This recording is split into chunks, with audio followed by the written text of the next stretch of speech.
Welcome, ghouls and gals, to Behind the Monster Mask. Today I have a very cool looking mask to show you. Now, I don't know about the rest of you, but I'm a huge clown fan. I think clowns are some of the most spooky looking characters that you can find. And it doesn't matter if it's like a circus clown, a hobo clown, or a mime. Clowns just look super scary, and because they look super scary, they look super cool to me. I just like them. And on this video, I'm going to show off a mask that I think is so cool. It's not a very common mask. I haven't seen a lot of them out there. And this is from Topstone, and it is this guy right here.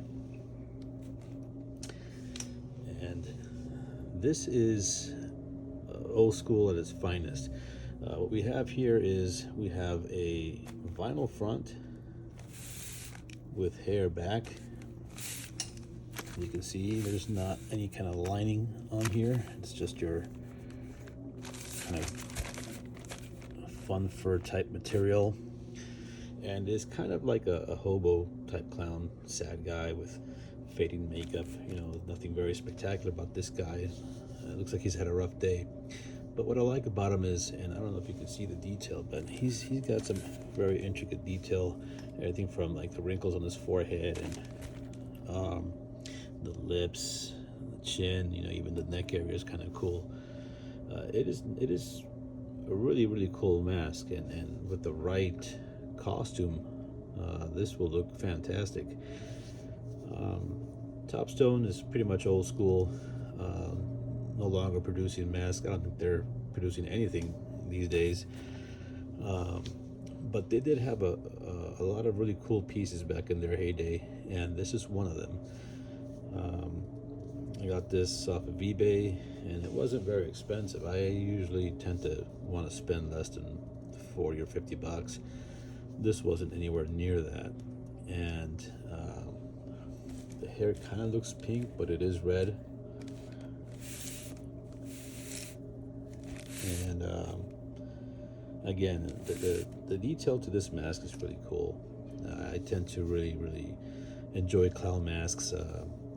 I've dressed up as clowns a few times over the years. I even challenged myself at one point to create a clown costume straight out of the 99 cents only store when it was around. And this was probably about, I want to say, 2016, around there. And I don't have any photos, but I'm going to reproduce that costume and post it on here one day, because it was a really cool costume that I did with a little half mask, and it freaked everybody out.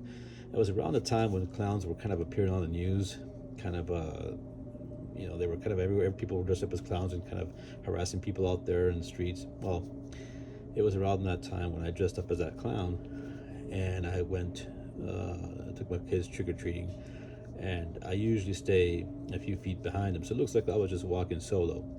And people were getting, and it didn't help that I had a severed head in my hand, so people were freaking out and running away. And I thought that was pretty cool.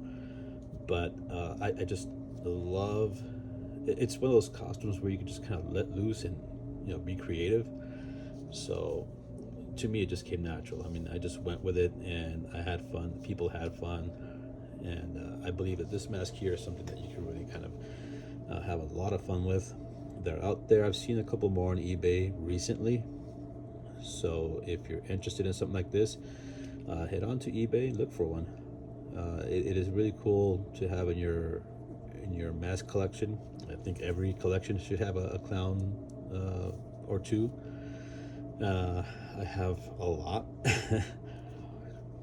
But this is definitely one of the ones that I consider my best. Only because the facial expression, the detailing to the mask, and it is somewhat of an old school mask too, and I like that. If you saw my last video that had the Mayberry Monsters retro mask and the old school mask, you'll see that it's very similar with the rubber front and then the hair completing the mask. So think this guy is really cool. If you can find one, pick it up. It'll do you and your collection some good. I hope you like this video. Please like, subscribe, share this with somebody you know who also likes masks, and don't forget to click that little bell icon so you won't miss any more of my content. I thank you for tuning in today, and as always, be well, my fiends. Till next time.